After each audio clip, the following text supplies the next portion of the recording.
Kalau perhitungan saya kan dari segala sisi sulit untuk Anies mendapatkan tiket. Dan ini yang terjadi di tiga partai ini. Takut mereka tanda tangan koalisi. Kenapa itu udah? Partai politik tidak mau masuk ke dalam pemilu dalam keadaan duafa. Ada benarnya omongan Bang Fahri Hamzah. Peta koalisinya nanti ada perubahan karena ada kebutuhan ini. Kalau misalnya saya nih, saya jadi Pak Jokowi, saya akan pilih pilihan yang pertama. 100% peluang legasi Pak Jokowi dilanjutkan.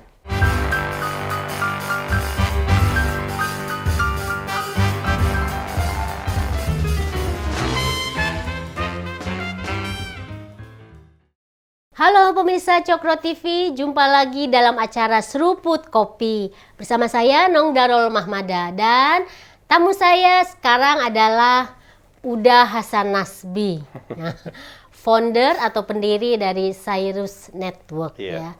Dan ini adalah kali kedua nih Uda diundang di acara Seruput Kopi ini karena pemirsa Cokro TV kemarin saya lihat-lihat udah mulai jalan-jalan nih ke showroom untuk katanya beli Alphard ya.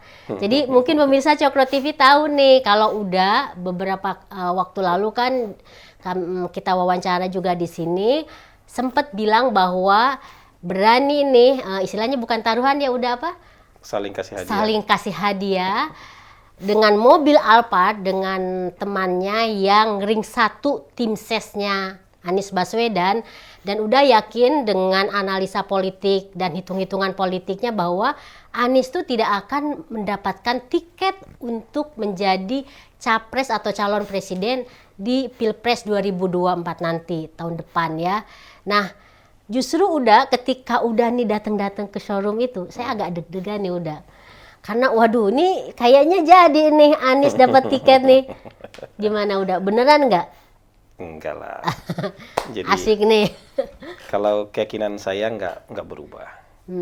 Jadi kalau soal kasih hadiah itu kan karena analisis saya nggak bertemu dengan keyakinan teman baik saya.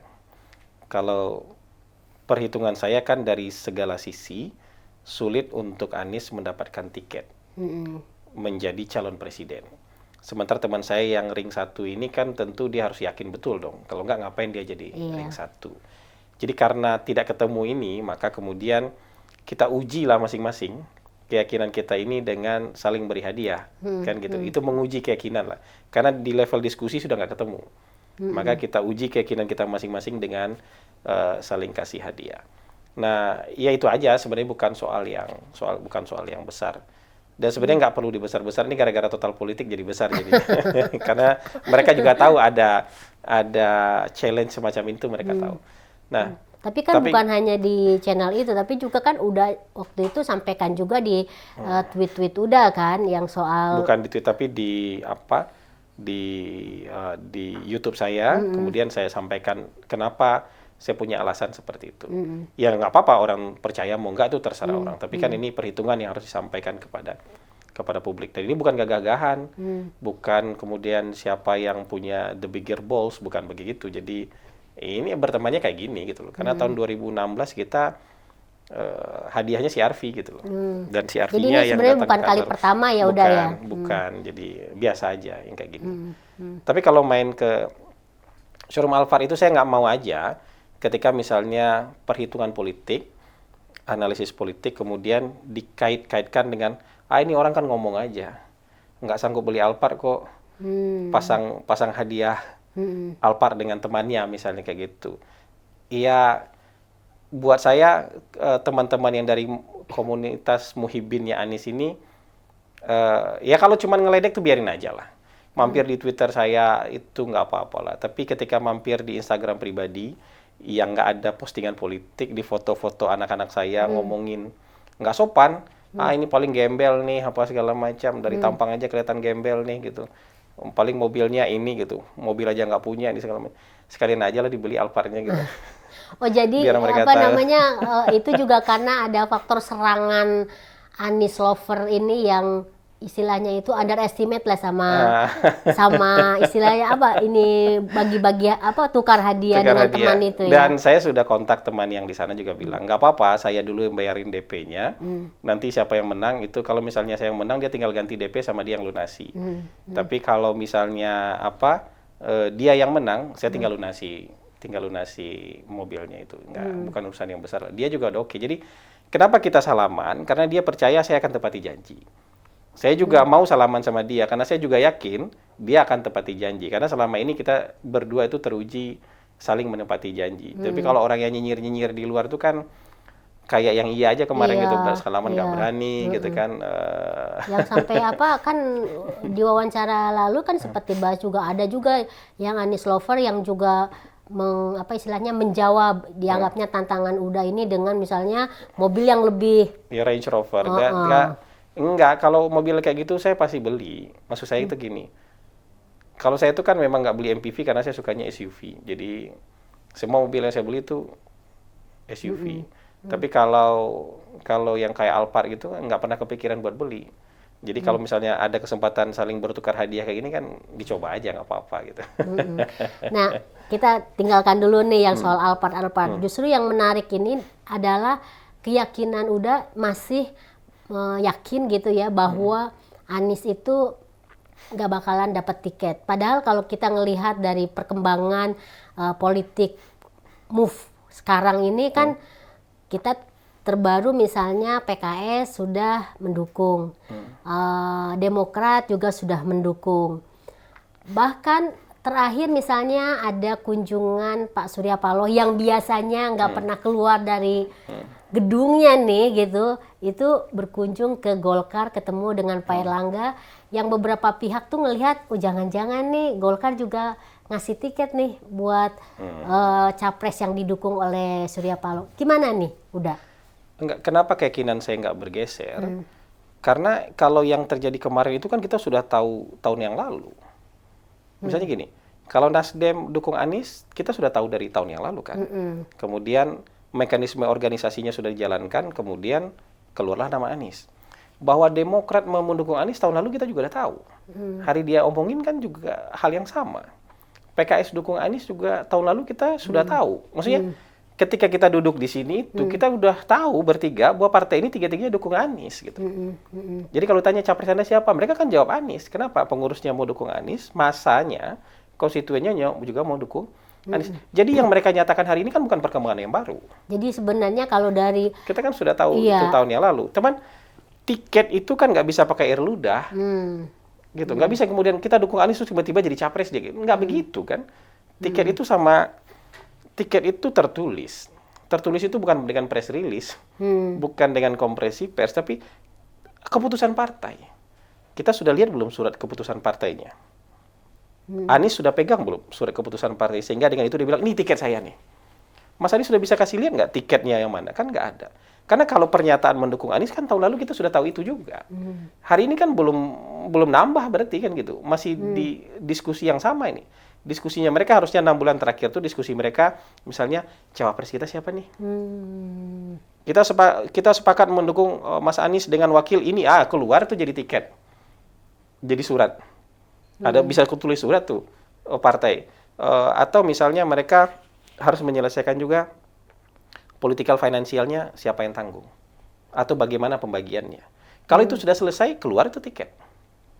Kami mendukung si A jadi calon presiden, si B jadi calon wakil presiden, keluar itu tiket. Atau misalnya siapa yang jadi ketua kelas koalisi. Ketua kelas koalisinya. Leadernya siapa iya, gitu kalau ya? hari ini kan yang partai terbesar Nasdem. Kalau gitu Nasdem menjadi ketua kelas koalisi. Tapi Demokrat juga bisa bilang begini. Kan hari ini, kalau Pileg tahun 2024, mungkin kami yang terbesar. Kalau gitu kita bikin aja. Pokoknya ketua kelasnya siapa yang Pilegnya 2024 paling besar. Sulit ketemu juga itu. Nah, bagaimana power sharing misalnya? Nah, itu kan sebenarnya PR yang mau kita dengar apakah PR itu sudah selesai 6 bulan terakhir. Gitu. Kalau PR itu nggak selesai dalam 6 bulan terakhir, kan mereka masih di titik yang sama. Makan-makan mereka masih di pembahasan yang sama. Kalau itu kan, saya sudah tahu mereka, tiga-tiganya dukung Anies, ketika membuat pernyataan salaman ini kan gitu. Salaman buat bertukar hadiah itu, tiga-tiga partai ini dukung Anies. Tapi tiket itu sama kayak gini.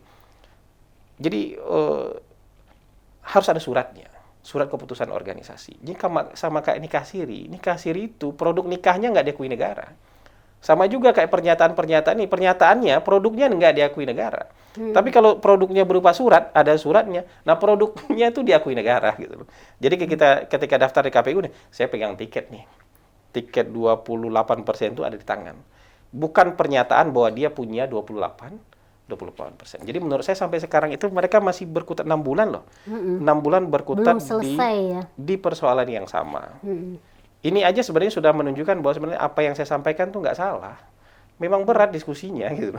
Nah kalau udah sendiri ngelihat kenapa belum ada kemajuan dari pembahasan dari tahun lalu gitu. Ada apa sebenarnya di antara 3 partai ini sehingga sungguh sulit sekali kemudian duduk. Ini kan juga kalau nggak salah belum pernah ada duduk satu meja ya udah yang bareng-bareng bersama-sama menetapkan kesepakatan dalam bentuk oke, satu surat inilah yang kemudian dijadikan tiket gitu. Ya, jadi, menurut Uda tuh kenapa itu? Bahkan misalnya nggak ada surat pun nggak apa-apa asal ada tanda tangan MOU kesepakatan koalisi. Itu udah ikatan awal tuh. Itu benar-benar tunangan tuh lah. Partai-partai ini bertunangan, engagement. Ada kesepakatan berkoalisi. Karena yang paling dijaga oleh partai itu adalah tanda tangan koalisi. Karena sekali mereka tanda tangan koalisi itu mereka terikat di sana. Begitu mereka mau cabut dari koalisi, mereka akan punya dosa lah.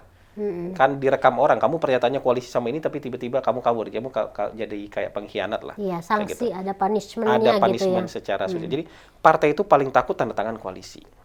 Dan ini yang terjadi di 3 partai ini. Takut mereka tanda tangan koalisi. Kenapa itu udah? Ya, menurut itu Uda? Pembicaraan soal wakil belum selesai. Ya kan? 2 hal lah. Pembicaraan soal pembiayaan politik belum selesai. Kenapa ini belum selesai? Yang bertemu itu kan diskusi itu bukan merendahkan, tapi bukan orang yang memegang otoritas dalam partai. Kan mereka punya tim kecil tuh, masing-masing partai mengirimkan 1-2 orang jadi anggota tim kecil. Tapi kira-kira kalau diskusi itu kan orang itu nggak bisa memutuskan. Jadi habis makan siang saya bawa dulu ke partai saya ya, nanti kita makan siang lagi. Nanti begitu lagi habis makan siang, oh dari partai saya gini, oh di sini, oh nggak bisa, kita nggak terima. Oh ya udah kalau gitu kita belum sepakat, kita bawa pulang dulu masing-masing ke partai kita. Jadi ini sebenarnya bisa selesai kalau yang duduk itu adalah 3 orang pemegang otoritas di partai itu. Pak Surya Paloh jadi tim Nasdem, kecil, ketemu dengan Pak SBY, ketemu dengan Pak Salim Segaf Al-Jufri. Ya. 2 kali makan siang selesai itu. Itu yang terjadi di koalisi lain, tanda tangan mereka. KIB itu 2 kali makan malam, tanda tangan. Langsung ketumnya semua. Karena ya? ketumnya yang tanda tangan, jadi nggak perlu bawa pulang. Hasil diskusi di atas meja itu nggak perlu dia bawa pulang. Oh, udah kita sepakat aja, udah. Jadi nih gitu. Tinggal masing-masing ketua umum meyakinkan partainya. Udah. Koalisi Kebangkitan Indonesia Raya paling 2 kali ketemu, tanda tangan. Koalisi bikin sekber dia. Sekretariat bersama. Itu nggak bisa lari lagi itu dan sekretariat bersama. Jadi maksud saya partai-partai lain tanpa calon yang definitif, tapi bisa bersepakat loh. Kenapa? Karena ada orang yang punya otoritas duduk. Kalau di 3 ini kita belum melihat nih 3 orang yang punya otoritas duduk bareng bertiga. Kalau belum seperti kan masih alot. Nggak yakin gitu loh. Pak SP dengan Pak SBY dengan Salim Segaf Al-Jufri belum bisa duduk bersama karena belum yakin bahwa tawaran masing-masing itu akan disepakati di atas meja. Atau komunikasinya buntu. Saya kan menduga kenapa komunikasinya buntu, kayak Demokrat mengumumkan dukungan dengan press release. Iya, dengan press release. Kalau PKS jadi ini kan, di konferensi pers di bandara ya? Di bandara. Jadi saya bilang, ini kan pencalonan presiden gitu loh. Bukan pencalonan level kepala desa. Terus ada ya juga yang nyinyir, kan kepala desa nggak mungkin diumumkan oleh partai. Lah iya, pencalonan kepala desa aja nggak kayak begini caranya gitu loh.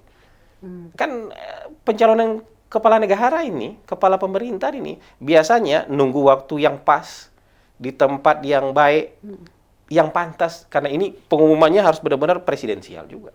Karena ini buat calon presiden. Nah kita lihat press release. Berarti ini bukan keputusan organisasi. Diumumkan di bandara, berarti itu belum jadi keputusan organisasi. Jadi kayak gitulah. Maksudnya ini bukan sentimen, bukan benci, bukan apa. Ini kan perhitungan. Cuman perhitungan ini dianggap oleh orang lain yang jadi lovers itu sebagai semacam kebencian. Loh mereka nggak bisa bantah kok. Kalau perkara ini buktinya sudah dukung. Lah setahun yang lalu kita juga tahu kalau dukung. Mengulang kata-kata yang sama itu kita udah tahu gitu loh. gitu. Tapi kalau dibilang kita sudah bersepakat koalisi, tanda tangan koalisi, itu kemajuan. Karena itu udah susah lepas tuh, ada MOU mereka tanda tangan MOU, itu udah bisa susah lepas mereka itu. Tapi hari ini kan belum. Makanya saya bilang kalau begitu Alphard itu status quo. Tapi kan biar masyarakat nggak bilang kita ini bukan orang yang menepati janji, harus ada yang berani take over pengadaannya dulu nih. Diadakan dulu nih, siapa yang bayar dan siapa yang lunasi nanti urusan nanti gitu. Gitu.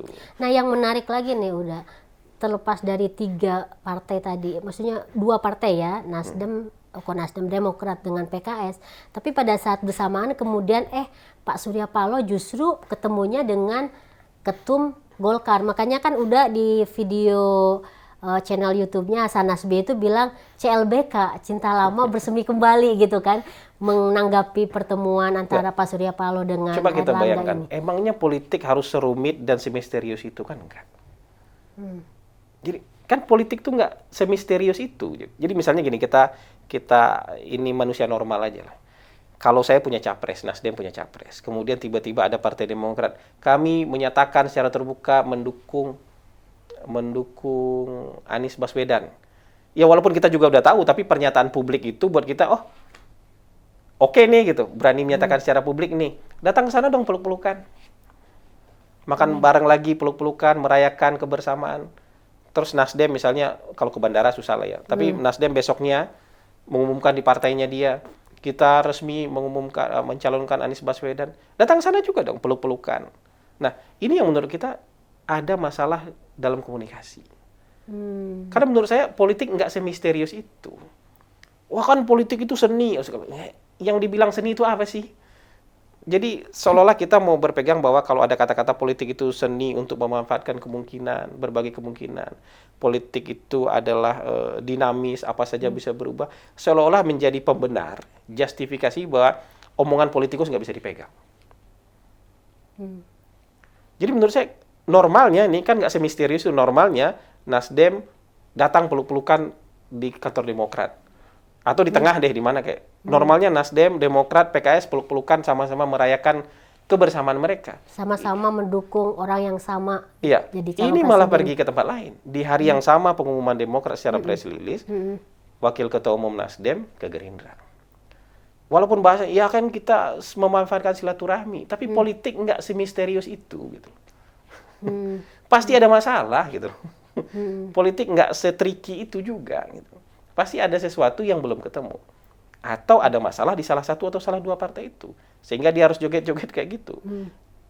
Hari ini PKS mengumumkan 2 hari berikutnya ke Golkar. Iya, ke Golkar. Dan kayaknya asik sekali di Golkar itu. Lepas, ketawa lepas, akrab sekali. Itu yang saya sebut cinta lama.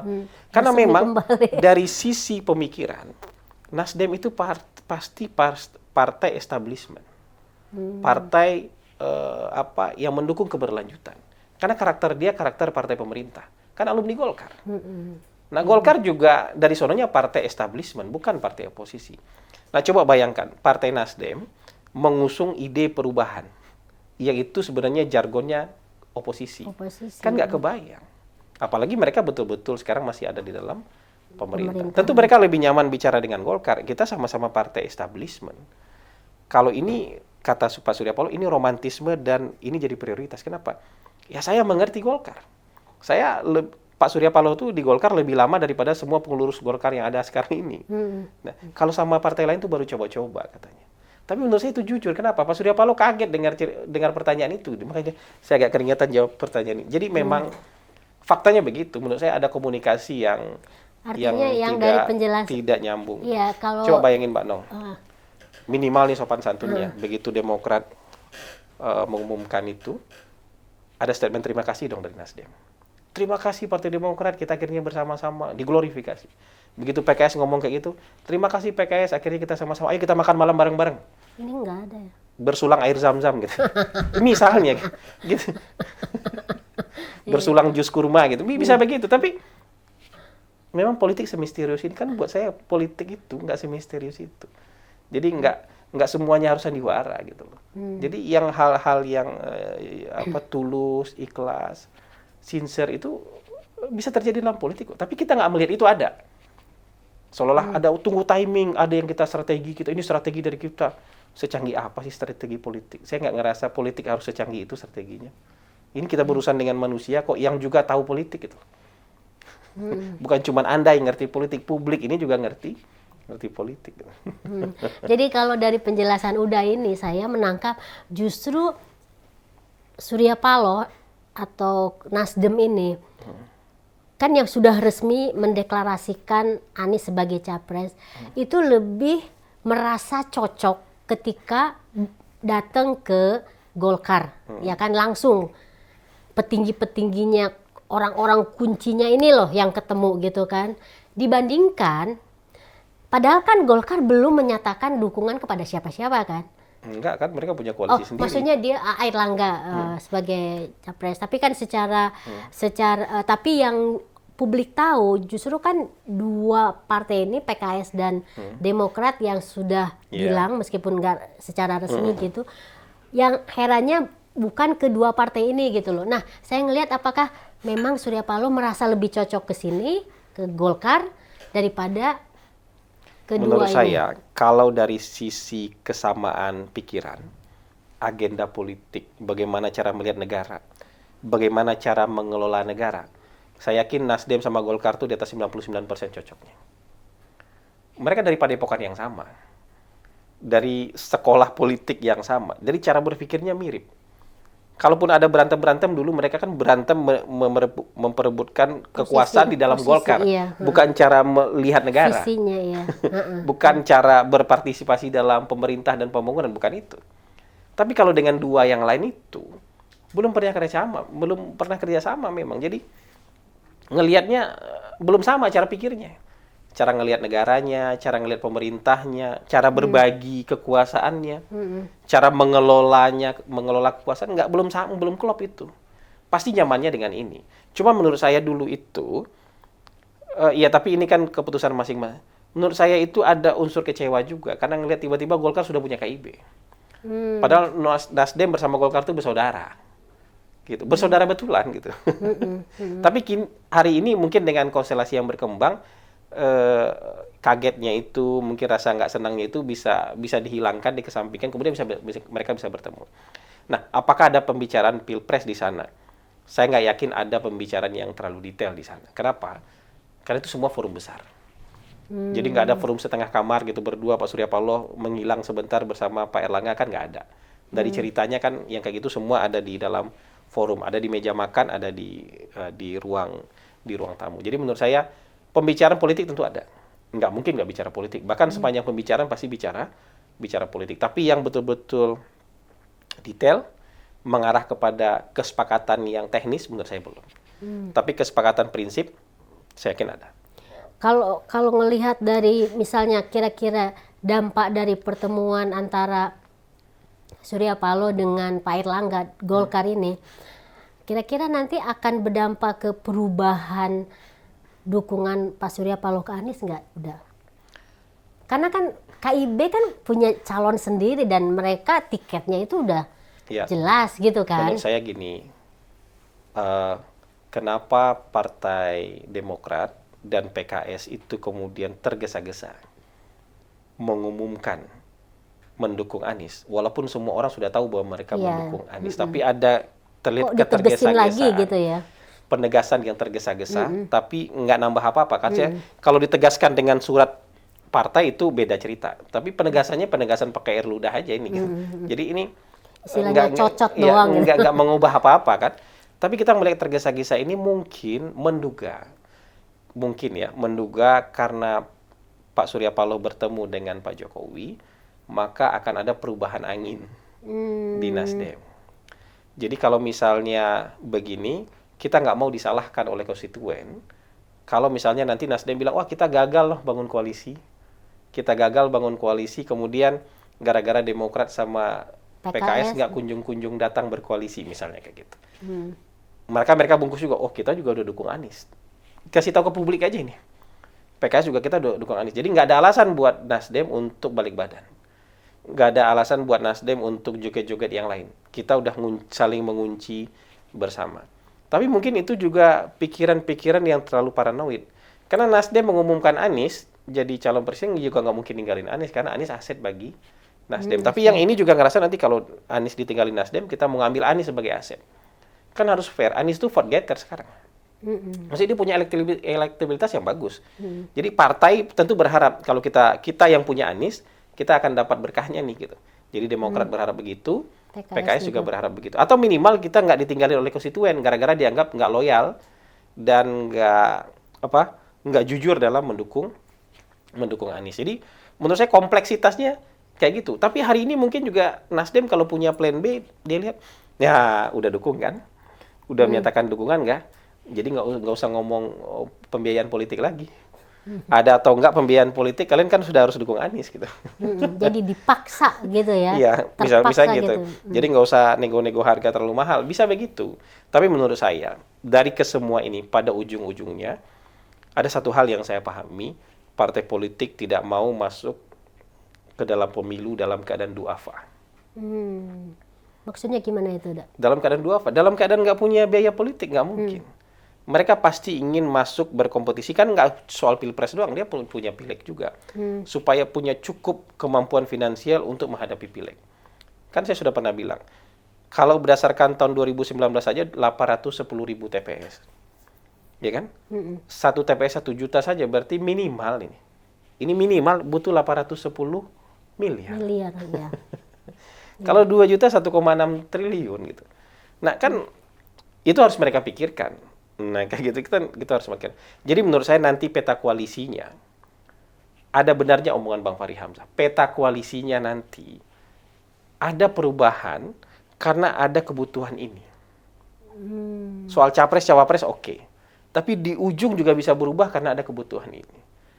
Jadi kalau bertiga ini yang dua duafa nih, atau minimal 1 duafa nih, siapa yang mau tanggung? Ada duafanya lah, pokoknya dari 3 ini ada duafanya lah gitu. Jadi siapa yang mau tanggung itu? Siapa yang mau urus itu? Jadi bisa saja pergeserannya nanti, perubahannya nanti, bahwa ya kita butuh support finansial. Ujung-ujungnya ke situ. Ujung-ujungnya. Kalau nanti misalnya apa alasannya untuk meninggalkan Anies misalnya, alasan bisa dicari. Misalnya nggak ketemu kita soal wakil presiden, nggak klop, kita bisa. Ya kita nggak klop lah soal pembagian kekuasaan, bisa. Kita nggak setuju nih, nggak sepakat nih soal siapa ketua kelasnya, bisa. Yang kayak gitu-gitu. Kita soal pembagian kekuasaan nggak cocok juga bisa. Jadi alasan nanti bisa dicari. Jadi menurut saya koalisi ini ada faktor penentu di akhir adalah soal bagaimana kita bisa menghadapi pemilu bukan dalam keadaan duafa. Nah kalau begitu dia harus cari pasangan capres, cawapres dan koalisi yang bisa menutupi kelemahan di sisi ini. Nah menurut saya itu nanti akhirnya akan nanti ujung-ujungnya kesepakatannya ditentukan oleh finansialnya itu ya, karena kan bukan faktor satu-satunya, tapi di ujung itu akan sangat berperan itu. Oh kita udah sepakat capresnya ini, cawapresnya ini, tapi kita jalan kaki repot juga gitu. Tapi kayaknya kalau ngelihat dari trennya minimal di permukaan ya udah ya, sepertinya Anies ini bohirnya oke ya. Saya nggak berani bilang bohir, gini kan, kita kan nggak tahu orang itu siapa. Tapi bahwa untuk awalan mereka punya kemampuan finansial iya. Tapi untuk membungkus partai saya belum lihat itu. Untuk Mas Aniesnya pergi-pergi jalan-jalan saya rasa ada.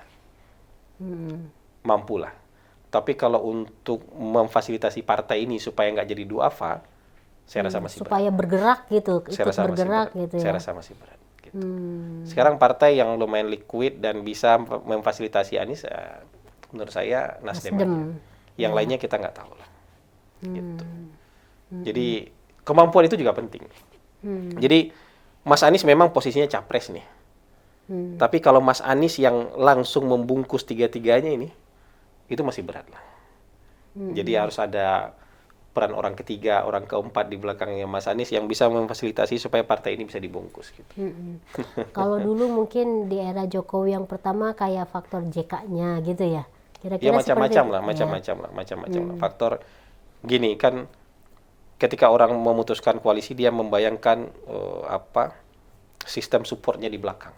Support sistemnya harus dibayangkan dulu. Support sistemnya membantu kita apa enggak? Apakah jangan-jangan itu membebani kita nanti? Kita yang harus partai yang harus keluar uang semuanya, sementara ini orang duduk-duduk enak aja jadi calon gitu. Sebenarnya calonnya nggak harus kaya, tapi dia harus punya kemampuan untuk bisa memfasilitasi partai-partai ini juga nggak jadi duafa gitu. Gitu. Saya belum melihat Mas Anies mampu untuk itu. Gitu. Tapi kalau ditanya Mas Anies kere, ya Mas Anies nggak kere dong. Ada lah ya. Iya ada lah, tapi kalau untuk membungkus ini belum lah. Gitu. Belum sampai bisa memfasilitasi kalau partai-partai untuk yang pilkada mendukung DKI itu mungkin masih bisa membayangkan ya 30 miliar, 42 miliar untuk pilkada DKI, tapi ini Indonesia.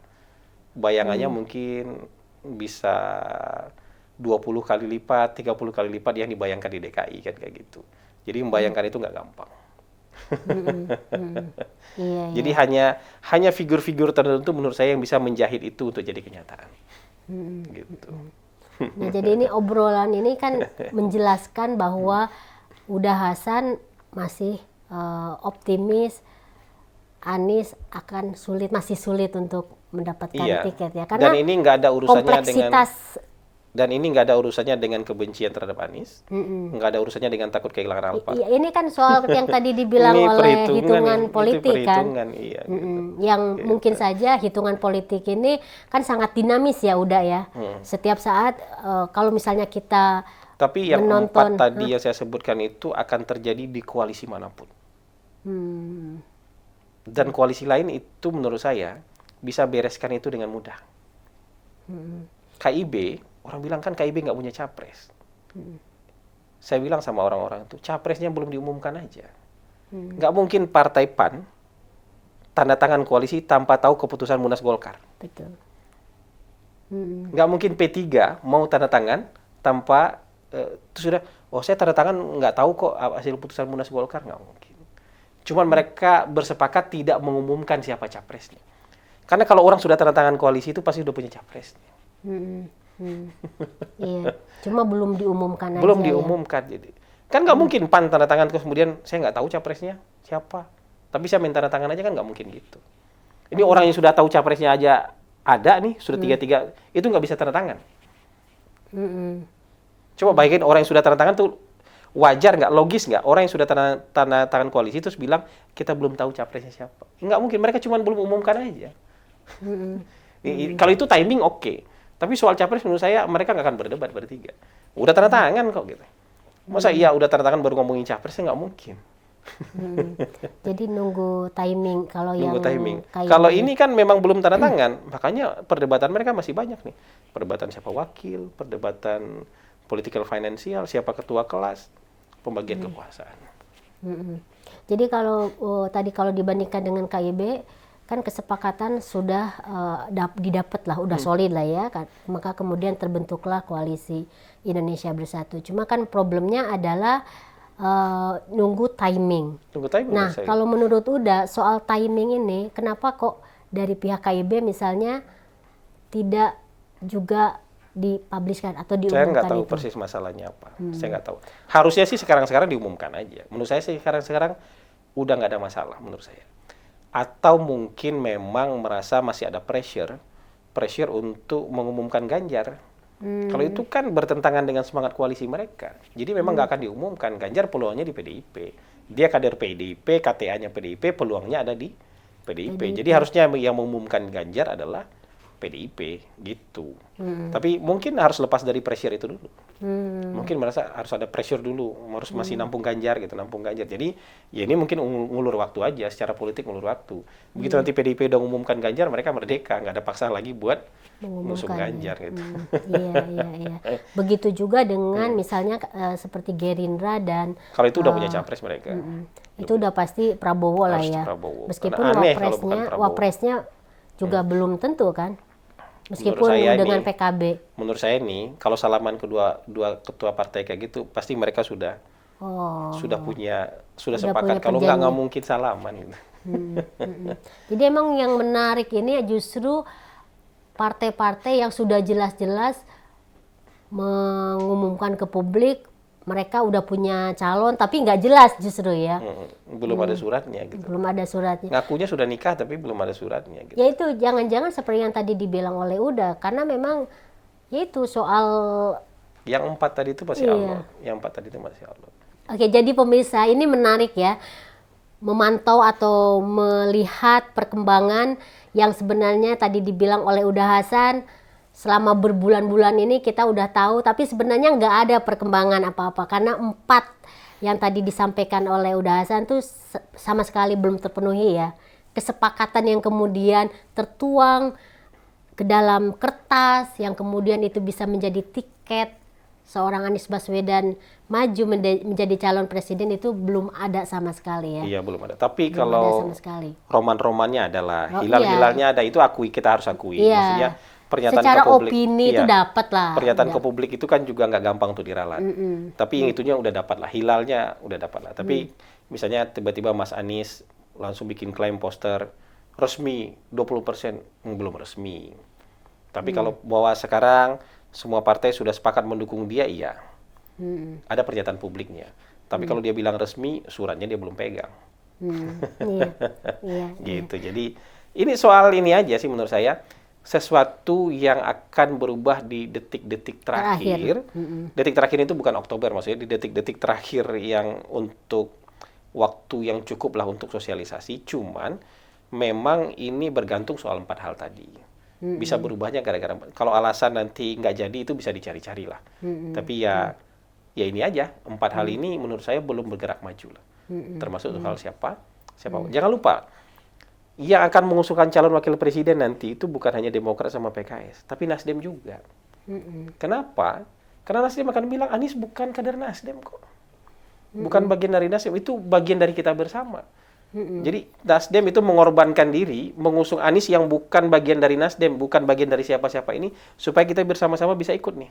Nah, tapi untuk wakil, kalau Anda majuin wakil, saya juga boleh dong ngajuin wakil. Dan itu kan juga tergantung dari peran siapa sponsor yang paling banyak juga kan akhirnya. Ya itu nanti ada hubungannya dengan itu. Misalnya share dia besar, saya share-nya besar ini. Sahamnya. Kalau gitu saya cawapres dong. Misalnya begitu. Banyak hal lah yang bisa. Kadang-kadang gini, orang bilang politik itu rumit untuk dijelaskan. Enggak, bisa kita tebak kok. Gitu. Bisa kita analisis kok apa-apa saja yang harus dibicarakan. Gitu. Jadi kalau misalnya kesannya sedramatis dan semisterius itu, buat saya lagi ada masalah aja itu. Gitu. Jadi tidak sekomplikated yang dibayangkan publik ya, bahwa ternyata memang ya mungkin ujung-ujungnya ya karena belum ada ini, belum ada itu, dan mungkin yang paling terkuat itu yang tadi dibilang oleh Uda Hasan, kan jangan sampai Partai Duafa ini tidak ada fasilitasi. Iya, sehingga kemudian dia mandek gitu kan. Itu kan mesinnya jadi nggak jalan kan. Betul. Gitu. Ini menarik banget. Karena kenapa kita membahas hal yang lebih spesifik soal ini? Karena kalau yang calon-calon lain ini kan udah pasti ya udah ya. Kalau kayak Ganjar kan udah jelas PDIP gitu kan, udah selesai dengan tiketnya. Pak Erlangga, Golkar, udah jelas juga ada KIB-nya. Pak Prabowo juga sama. Udah jelas tiketnya. Justru yang selalu di media sosial atau di publik itu sangat aktif, seakan-akan udah kesana kemari, justru yang paling belum jelas. Menurut saya paling rentan ya. Paling rentan lah. Sudah mulai kelihatan hilalnya, tapi rentan gitu. Sangat rentan. Ya. Orang bilang dari dulu KIB bakal bubar, nggak bubar-bubar tuh. Orang bilang misalnya koalisi Indonesia Raya ini nggak akan jadi koalisi kebangkitan Indonesia Raya. Oh udah punya sekber mereka. Punya sekretariat bersama itu juga nggak gampang loh. Untuk sampai punya itu juga nggak gampang. Jadi itu berarti sudah dalam gitu. Dan itu hanya butuh 2 kali ketemuan. Jadi langsung Jadi, kalau 6 bulan nggak jelas-jelas juga bentuknya, berarti masalahnya emang berat gitu. Udah, ini pertanyaan terakhir nih udah ya. Iya. Ini benar nggak sih ada yang bilang bahwa sebenarnya KIB ini koalisi bentukannya Presiden Jokowi untuk mempersiapkan calon penerusnya? Karena kan Mungkin Presiden aja. Jokowi kan bukan pemilik PDIP yang jelas-jelas punya tiket gitu ya. Tapi sebagai Mungkin saja. Jadi gini, jadi saya mencoba membaca Pak Jokowi. Kalau ingin meneruskan legasi yang beliau bangun, maka dia harus bikin itu sebenarnya 100% orang yang bertarung itu adalah orangnya dia. Logisnya begitu. Orang boleh setuju nggak setuju, tapi ini kan kita membaca pikiran nih. Kalau saya ingin ini dilanjutkan, dan peluangnya 100% ini dilanjutkan, maka yang bertanding mau 2 calon, mau 3 calon, itu harus orangnya dia semua. Jadi apakah itu Koalisi Kebangkitan Indonesia Raya, PDIP, atau KIB, ia harus orang dia semua. Orang dia itu artinya orang yang memang mendukung keberlanjutan. Orang yang memang akan melanjutkan legasi-legasinya Pak Jokowi. Jadi itu mau kalau mau bicara KIB sangat mungkin begitu. Bicara Kebangkitan Indonesia Raya mungkin begitu. Di PDIP juga begitu menurut saya. Kalau begitu skenarionya maka 100% kebijakan Pak Jokowi akan dilanjutkan. Nggak usah deg-degan, nggak usah khawatir lah.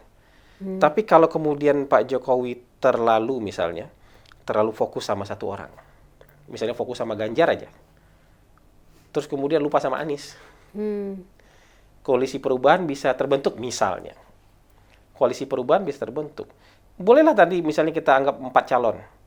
Ada koalisi dari keberlanjutan, itu 3 calon, koalisi perubahan 1 calon. Peluang Pak Jokowi turun jadi 75%. Iya. Kalau calon hanya 3, ada 1 dari perubahan, maka peluang Pak Jokowi untuk keberlanjutan tinggal 66%. Apalagi kalau calon cuma 2. Ganjar versus Anies misalnya. Kita taruh aja gitu. Koalisi ini berkumpul semua, koalisi pemerintah dukung Ganjar. Misalnya.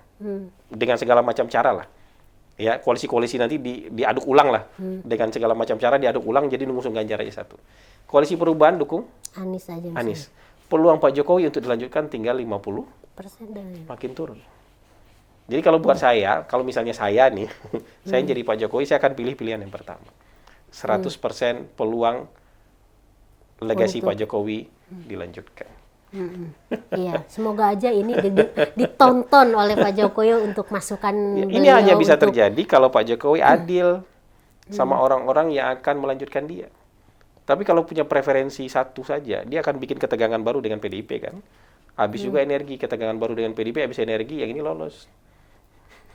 Orang yang jadi antitesis lolos gitu. Iya. Ini saya tuh suka berhitung-hitung. Makanya termasuk soal Alphard itu juga karena hasil berhitung-hitung. Berhitung-hitung juga bisa nggak akurat, nggak apa-apa. Tapi saya suka memakai perhitungan supaya lebih jelas guidance-nya lebih jelas, roadmap-nya lebih jelas, strategi juga bisa jadi lebih jelas. Gitu aja. Iya, masuk akal sih udah ya.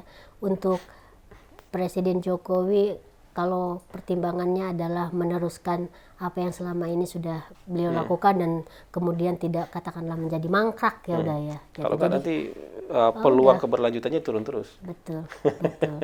Iya. Terima kasih Sama-sama. kita nggak terasa ya udah hampir 1 jam kita ini ngobrol. Nah asik kalau nggak dihentikan ini bisa akan terus menerus ngobrol karena temanya sangat-sangat menarik. Sebelum saya mengakhiri udah kita minum dulu kopinya. Boleh. Ya. Boleh. Pemirsa Cokro TV, dan saya berharap sih pas poin-poin terakhir udah tadi yang terkait apa yang mesti dilakukan oleh Presiden Jokowi itu bisa ditonton oleh Presiden Jokowi ya, karena ini terkait dengan kemudian akan program-programnya ini berlanjut atau enggak di masa depan. Sekali lagi terima kasih udah waktunya. Pemirsa Cokro TV, kita akan ketemu lagi dalam seruput kopi berikutnya dengan perbincangan yang lebih menarik dan juga hangat ya. Terima kasih, salam semuanya, dadah.